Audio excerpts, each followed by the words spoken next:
But I just saw it clearly. Like in life, we got really two choices.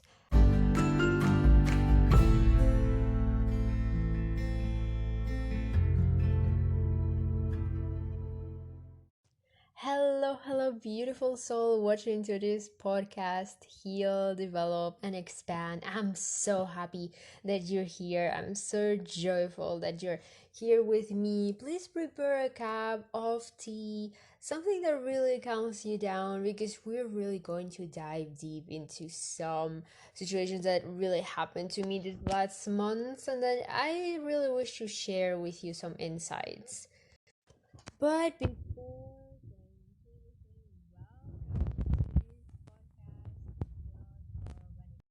But first, a brief introduction. If you're new here, if you're new to this podcast, welcome to Heal, Develop, Expand. My name is Elizabeth, and I'm a quantum narcissistic abuse recovery coach, mentor, and energy healer.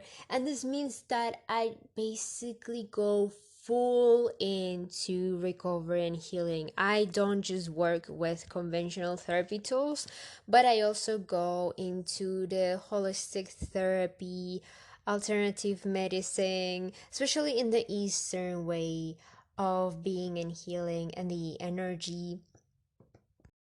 So I basically combine the Western approach, which could be everything you know about psychology, mental health, trauma informed coaching, with the Eastern approach, which is more like spirituality, metaphysics, the origins, the root cause of all diseases and illnesses.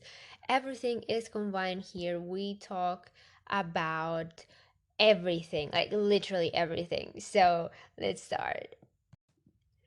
So basically, I create this podcast episode just thinking around 4 months, 4 or 5 months, um, since I moved on from my parents' household. And I think they're pretty interesting insights to get around everything that has been happening. For example, if you checked my last episode, the previous one to this one was basically narcissistic abuse survivors in business. And I really talked about the blocks, the limiting belief systems that survivors need to really work on if they wish to succeed in their business, their entrepreneurship, or anything similar.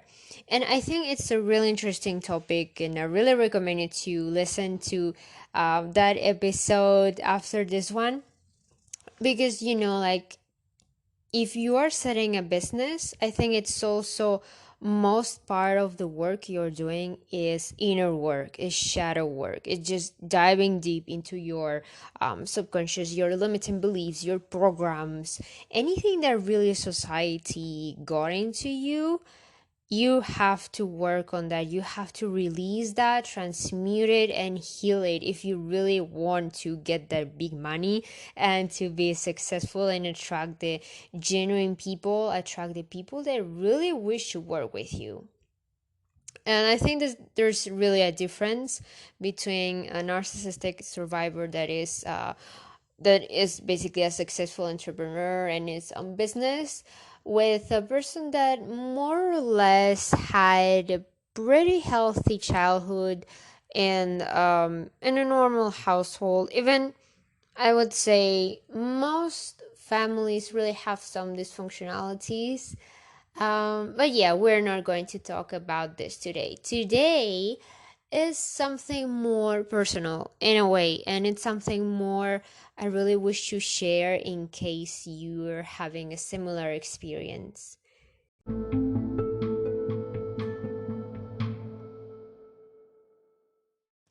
So, just for you to share the context before really dropping those truth bombs, because I swear you will have to take notes because this is going to hit you real hard, especially if you're in the state of life like you want to change, you want to improve your life, but at the same time, you feel pretty comfortable suffering, like pain is everything you knew. Like, why do you even wish to change? Like, why changing?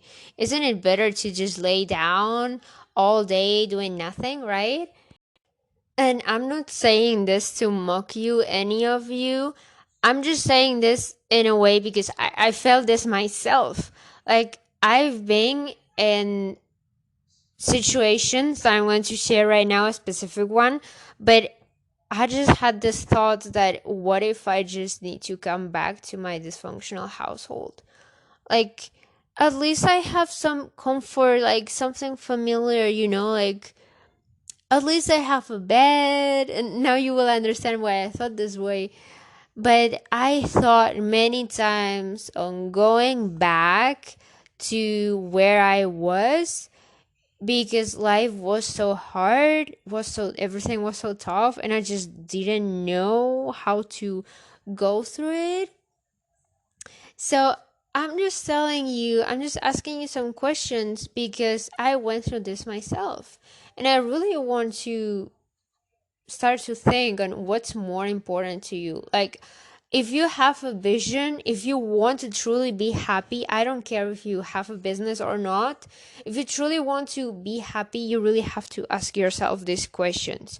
You really have to go like 1 meter more than what your mind, what your brain, traumatized brain, by the way, what it thinks you deserve. You really have to add this step more. So coming back to the context, just around like 4 months ago, I just basically moved out from my household, from my parents' household. And dysfunctional, by the way. Pretty toxic, pretty abusive. I just every day I was getting cold names. And I'm going to share now what happened later on because it's funny in a way. It's funny and it's not funny from the point of a survivor. But coming forward, I was in the room, like I was and I shocked because I managed somehow. I mean, it makes sense. And I'm going to explain why, but I managed somehow to attract a similar person and as my landlord and as I was renting a room. Like it was super uncomfortable. First of all, it wasn't even a room. Like I was sleeping, there was like a couch which could turn into a bed, and I was sleeping in the living room basically. And the landlord at first, like, he told me, make yourself at home, um take whatever you need, I can help you, typical nice person at first. But then, as the day passed, he was revealing to be quite problematic. And I'm not saying, oh, he's a bad guy, even though I deserved way more. But, um, like, I experienced so much anger issues, like problems with emotional control, emotional regulation, basically, from his side.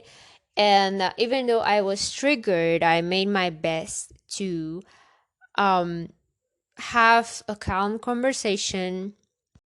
I remember one time I went to the bathroom and there was a woman which rushed from the bathroom.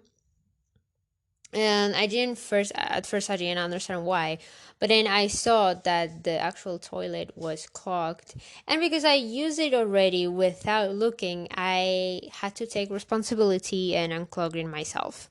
So I thought basically this is one of the problems I had. But I thought that the landlord would understand and offer some help.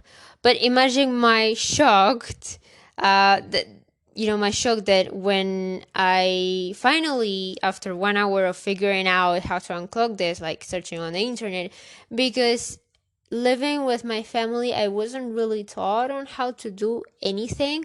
Like I was always in this bubble of protection that they thought it would be best for me, and I always put these excuses. So as I moved out, I had to figure everything myself. So 1 hour figuring out, finally I realized how to unclog it, so now it worked. But I had all this stuff, all the dirt on the floor, and I basically asked my landlord to give me some gloves, so I could basically clean it. And imagine my surprise when, instead of getting the gloves, which he did, but he started scolding me. Like, he started yelling at me. He started calling me names. Like, he called me useless, disaster. And then he started criticizing, like generalizing every single young adult just because a young adult as well. And another comment I remember from him was that I only used my head for combing my hair, which is the same comment, surprisingly, that my father used. So I was pretty used to this situation. That's why I made an effort to tell him that I was solving things that first of all, it wasn't my fault. And even though it wasn't my fault, I was making everything to solve the situation. And he was just losing it. Like, he was having a mental breakdown or something. And yeah, this was one of the situations.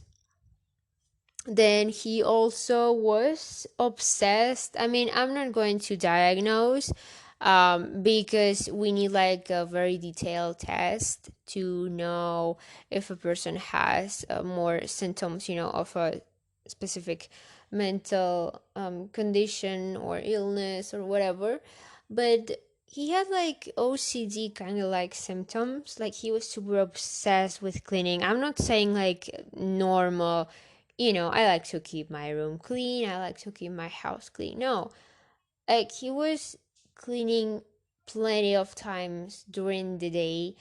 And it also, one behavior that reminded me of my mother, especially, that I was cleaning stuff and it was already clean, but he made sure to do it again. I don't really know why, but he basically did that. Aside from the fact that he called me names, then I foolishly was waiting for him to apologize like a normal adult, like a healthy adult, but he didn't. Like, we just pretended everything was okay again. Um, which reminded me again of my narcissistic family, that they never really apologized. They just pretending everything was fine, and going from this escalation of, scolding, yelling, raising the voice, calling names, to normal voice tone. And it ended, I guess, pretty badly, because I remember the last weeks I was really struggling. I was like, oh my god, what I'm going to do? How the fuck did I manifested this? That I'm struggling now that he wants to kick me out and he already found another person. And I was just looking for options because I didn't really have the finances to look for another place. And even so, I was in the middle of nowhere. Like, I wasn't in the city in Madrid. I was in a village. So it was pretty complicated, and every night I spent around like until 2 a.m. or so, like thinking, what the hell am I going to do? Like, please, someone help me. Like, what the fuck? I don't want to be homeless. Thoughts like this, like anxiety was killing me. It was pretty horrible. But then I remember going by train back to the city to buy some stuff, to go shopping. And something happened. Aside from the fact that I started seeing synchronicities, like more repeated numbers, I also saw, while I was talking, because I basically had a meeting with another entrepreneur woman, and we decided to collaborate, to do a collaboration. basically uniting our services. I was doing Reiki, and she has a hairdressers, and it's an interesting project, definitely, which I'm still thinking on and which I'm going to work with. But we were in the train station, and I remember seeing a homeless woman. Like, I wouldn't say she was homeless, but she had all, like, most of her clothes look really bad. They were torn, and she seemed like she spent pretty whole amount of days in the station, because they didn't allow her to travel, because she had too many luggages and bags. So some people were talking to her, and they were going to basically, you know, getting her to social services, and so the police would come. And I just heard that her name was Elena. And I don't know, I just remember the name. I just got it in my mind, and that's it. And then I continued my day, and I went to the city center to do some groceries. And then in the cash, like, I saw the cashier was a woman, and I saw the name on her chest. And guess what? The name was the same one, Elena. Elena. And this can be something that, random. You might not think about it deeper, but it just hit me. Like, this sudden realization hit me. And I just basically saw what the universe, my higher self, my guides, whatever it is, either we allow ourselves to drown deeper into what we really grew up. Let's say you come from a really dysfunctional family, and you're drowning in depression, and you really feel exhausted, and you really can't cope with your lives. So at the end of the day, you maybe the narcissist like kick you out of your home, which can happen, because, like, parents, families of this kind, they don't really deserve to be called family. So maybe you have a very unfortunate situation, but there's also this opportunity that you can take. Like, the situation can be the same, but it's really what you're made of. It's really how you make it. Like, I have the example of the water, that it affects the potato and the egg in different manners, in different ways. And it's the same thing with life. Like, I saw two Elenas, and they had completely different situations. The cashier, the Elena, the cashier, was like working in a supermarket. Like, everything seemed to be fine. I don't know if she has problems or not, but everything in the surface was seemed to be fine.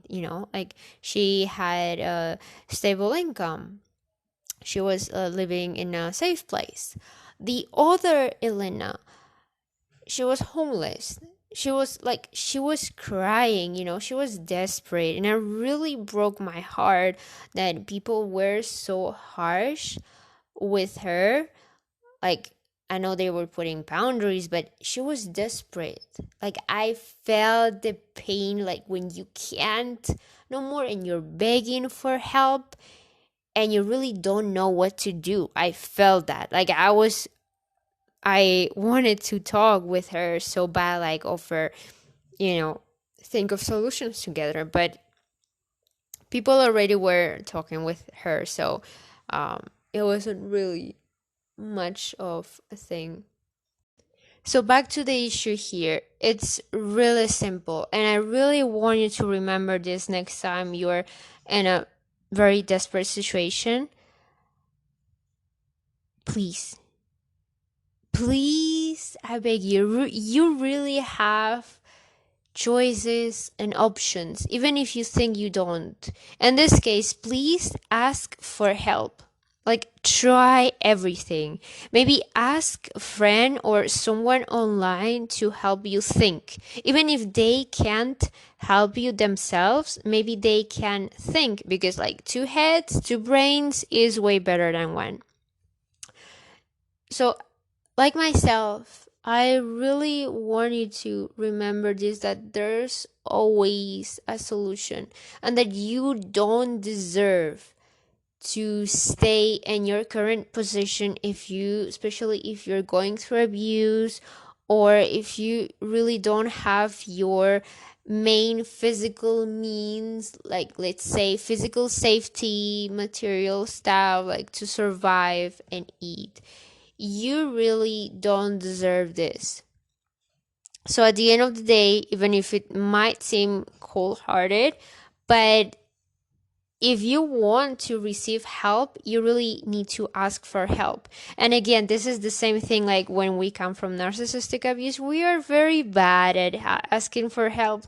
Like, we think we don't deserve help, so we just are very like, we have like this soft voices. No, it's okay. No, don't worry. We people please a lot. Please, you really have to beg, like, to force yourself to stop doing that, because it's really either you choose the homeless Elena, or you choose the cashier Elena, the one who is financially stable and maybe working towards her goals.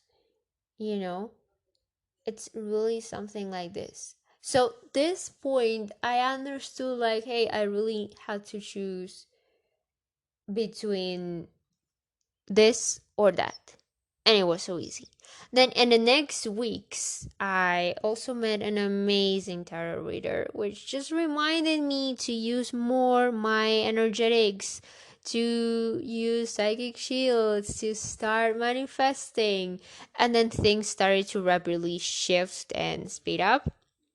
Now I have my own room, my own apartment, and everything is fine, which I can work safely. And I also am making new connections with other entrepreneurs, which is fun, and going to events, which again, it's so amazing. And I'm so freaking grateful for having this opportunity. So, yeah, that was pretty much it.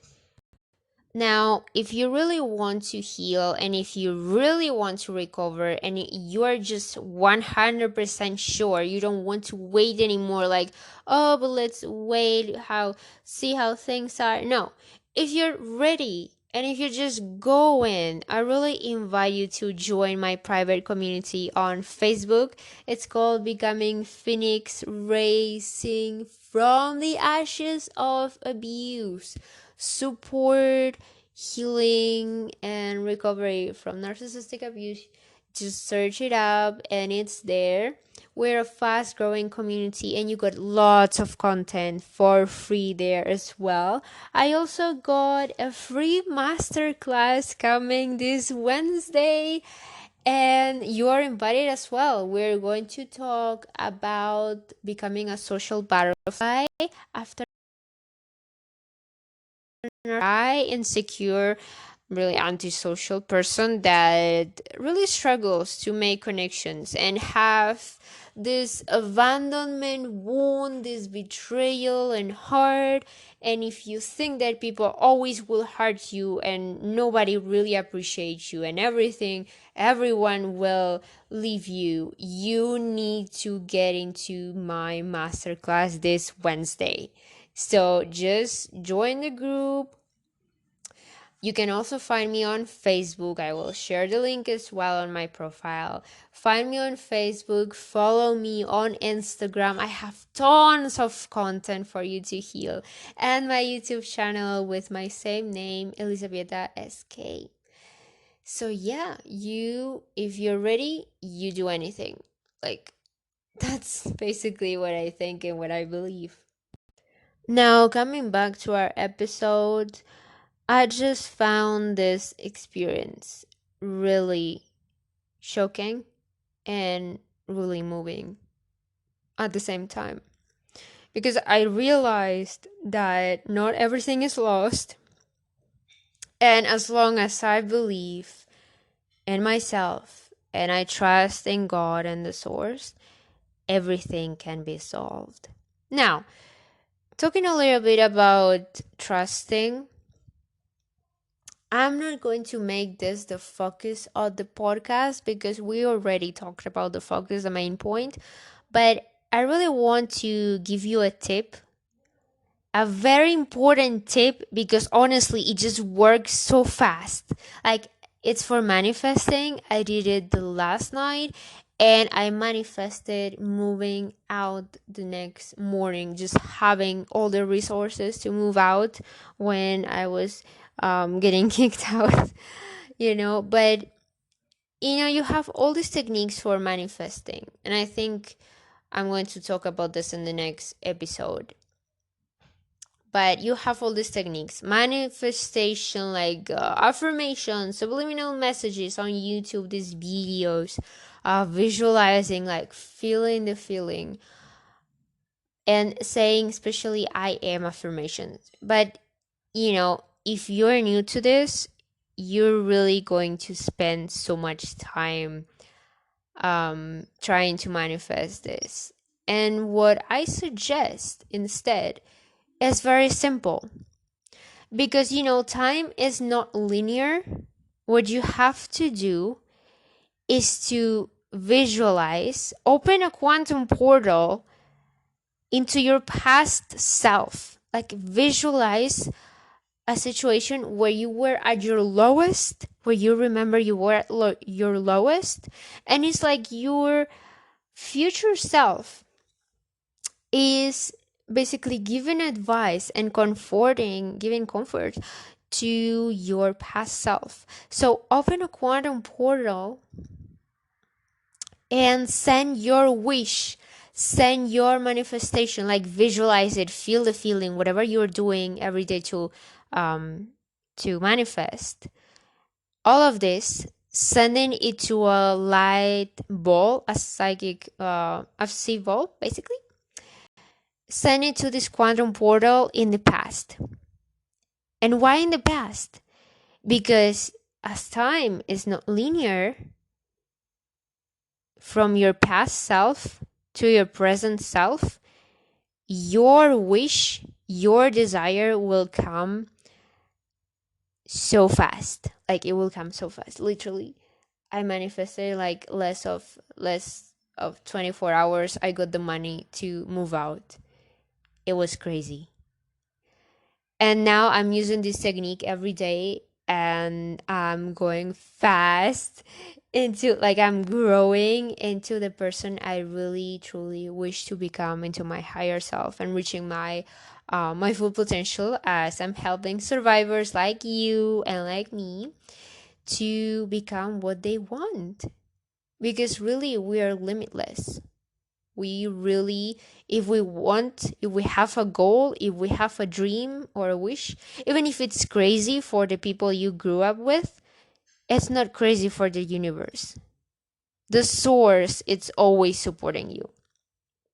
So that's a very important tip I wanted to share, along with the perspective on what side really you wish to choose, you really wish to have in your life.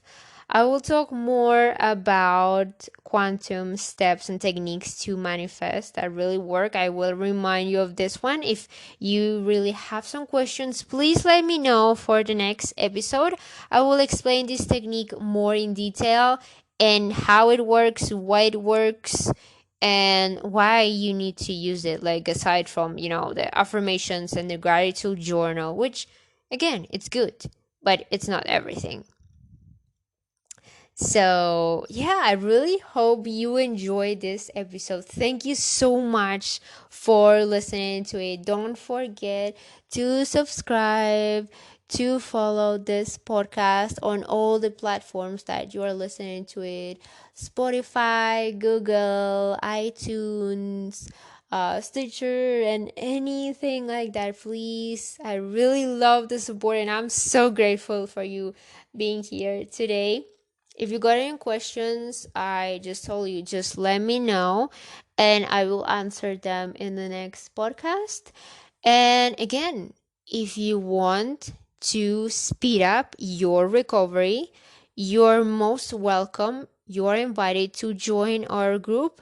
And if you need like deep support, personalized support, I have one-on-one coaching sessions and I have a group program, an intensive group program that you will learn everything you need to know. Like you will go from a helpless victim that you're feeling right now to the thriving survivor that you truly meant to be.